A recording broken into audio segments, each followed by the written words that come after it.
if a suspect tells you to leave while you're in their house and you're actually in the process of arresting them, do you have to leave? Hey guys, my name is Anthony Bandiero, attorney and senior legal instructor, bringing you another roadside chat from an officer in New York. All right. So the officer says you perform a knock and talk with the intention of making the arrest, right? So we don't have a warrant, we just have PC charges. The suspect lets you inside, right? Because or he comes out on the porch, right? And that's part of the curtilage. So let's just say you just say, hey, can I come in and talk to you, right? And he lets you in. He lets you come inside, and then you're like, hey, just so you know, I'm here to arrest you, right? I got charges for you. He then says, and you're about to grab him, and he says, whoa, whoa, whoa, whoa, leave. Do you have to stop in mid-flight, or if you have your hands on him, do you have to let go of this person and let them go?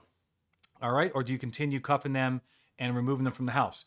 Okay, so let's answer this in two parts. The first question that we have to answer is, were you lawfully present either in the curtilage or in the home? I have to share with you that when you go to people's homes with purely the intent to just make that warrantless arrest, you got to be careful there, right? Because you generally speaking, in fact, the case is Payton versus New York, right? It actually is a Supreme Court case that came from New York, so that's kind of coincidental. But what happened there is that NYPD had PC for Payton that he committed a murder 3 days prior. And they went to his house and ended up entering his house because they thought he was home. They entered his home to make that arrest. Now, at the time, New York had a law on the books that said that you could basically break people's doors down after they give them due notice if you had probable cause to arrest, right? So they read it literally, and they broke the guy's door down, and they were to go arrest for this murder. And the U.S. Supreme Court says, hey, kind of hold up here. That, first of all, that law doesn't supersede the Constitution, and second of all, you don't have the authority, right? Whether you're in New York or California, you don't have the authority to enter people's homes just to make that arrest, right? Even if it's for a murder. So let's just go back here. Now, this is not the same case, clearly. The cops here got at least some form of consent to enter the home. But I just got to tell you, there are going to be courts out there that see, hey, how you doing? Can I talk to you for a second? Yeah, come on in. And then I'm here to arrest you. I got to tell you, there are courts out there that are not going to like what they see. They're going to interpret that as basically a Payton-style warrantless arrest, okay? Because you were not there to talk to them. You were not there to seek their consent for anything. You just wanted to get inside that home to make that warrantless arrest. Now, of course, it is different, right? You did get at least into the home. So some judges will be like, well, he let you in. He took a risk. And then some judges were like, well, he didn't give you and consent to be arrested, right? What do I think the answer is? I think that if you're going to ask, hey, can I come in?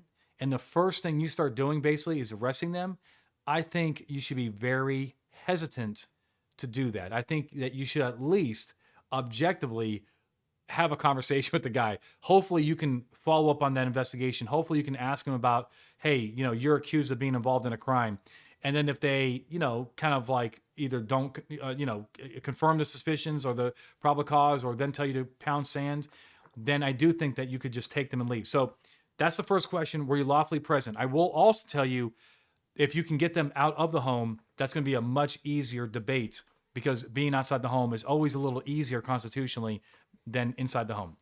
Okay, fine. You're lawfully present. Just kind of think about those things. The second thing is, do you have to stop the arrest? Absolutely not. If you are lawfully present either in the home or on the curtilage, meaning you have no constitutional violation where you're at, that arrest is going to be lawful, because the way that courts look at it is very similar to plain view, right? Right to B, right to C. And plain view seizure means that if you have lawful access, you can grab the thing that you are looking at. Okay, so the analogy is like this. You are in a house investigating a domestic violence. You're in there with consent, or you're in there with exigency. Either way, you're lawfully inside the home. You look over on the kitchen table, and lo and behold, you see a kilo of cocaine. Then the guy says, I want you to leave, right? Let's say at this point, as you see the kilo of cocaine, your partner at the very same second says, hey, we don't have PC here. We're done. But then he sees what you just saw. He says, I want you to leave. Can you grab the kilo of cocaine and leave? Absolutely, right? You can grab and go, right? You can grab and go. That's what's happening here.